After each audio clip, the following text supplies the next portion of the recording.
Each atom has a certain mass. It's a very small mass because atoms are very, very tiny. What that mass is depends on how many nucleons are in that atom. Nucleons are particles found inside the nucleus. In other words, protons and neutrons. And each of those has an atomic mass of 1 atomic mass unit. So if you count the number of nucleons in a particular atom, that will be the mass in atomic mass units of that atom, because each of those has a mass of 1. Atoms might combine with other atoms to form molecules. A molecule has a mass called molecular or formula mass. We tend to use the word molecular if it's a covalent molecule, and formula if it's an ionic molecule.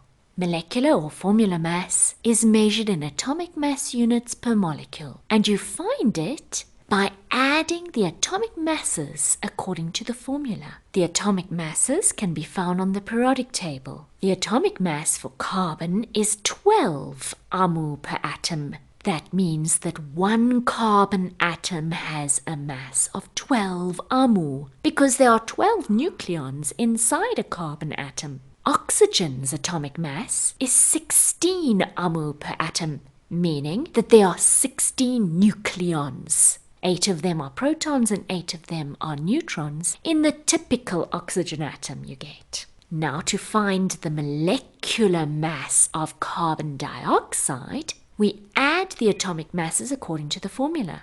The formula is CO2. So the molecular mass of carbon dioxide is 12 for the carbon plus 2 times 16 for the 2 O's, making 44 Amu per molecule. Atoms, molecules, and formula units are very, very small, and so it's really impractical to be able to actually count them. We need to work with bigger numbers of atoms or molecules or formula units so that we can actually measure their masses on a scale. And that's why we have the concept of mole. Just like when you go and buy eggs, you don't go and ask for 2 eggs or whatever, because that's too few. You ask for them in dozens. Please may I have 2 dozen or maybe half a dozen or whatever of eggs. Dozen is a group word which means 12. In a similar way, we have to have a group word which means a big number that is large enough to be able to be measurable on a scale for atoms, molecules, and formula units. And this number is called a mole. And a mole is a group of 6,02 times 10 to the power 23 particles.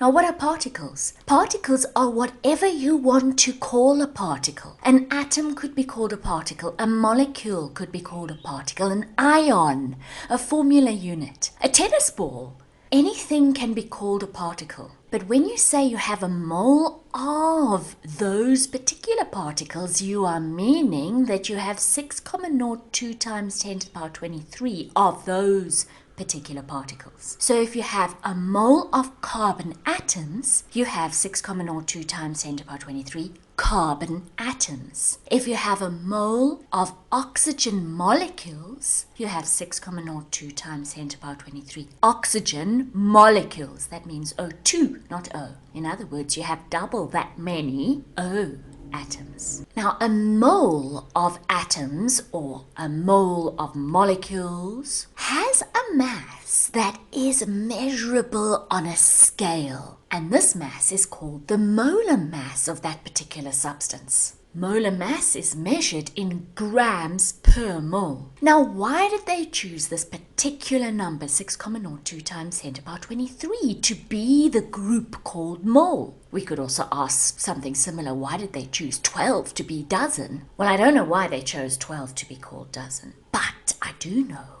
why they chose 6,02 times 10 to the power 23 to be called a mole. Because this particular number is very useful. Because if you have a mole of a certain type of atom, it has a mass in grams, which is the same number as that same atom, just one of them, not a whole mole of them, but just one of them, has in Amu. Let me give an example to explain that. Let's take a carbon atom. One single little carbon atom. Now, it's so tiny, you really can't put it on a scale. But if you could have an Amu scale, and you could put a carbon atom on an Amu scale, it would read 12 Amu. Why? Because there are 12 nucleons in a typical carbon atom. 6 protons and 6 neutrons. So a carbon atom has a mass of 12 atomic mass units, Amu. Now, if you were to take 6,02 times 10 to the power 23 of those carbon atoms and put that whole pile onto a gram scale, not an Amu scale, a gram scale, the kind that we use, well, I mean, you even use it in the kitchen, but we would use a proper one that you get in a laboratory. The mass of all of those carbon atoms would be 12 as well, but now not 12 Amu, 12 grams. And so this number, 6,02 times 10 to the power 23, is a useful number because it makes that 12 on the periodic table for carbon to be more useful than just meaning how many nucleons in a carbon atom. It also tells us now the molar mass of carbon, the mass in grams of a whole mole of carbon. Obviously not just carbon, all of the elements. So for oxygen, a whole mole of O atoms has a mass of 16 grams. A whole mole of O2 molecules has a mass of double that because it's O2, 32 grams. And a whole mole of carbon dioxide molecules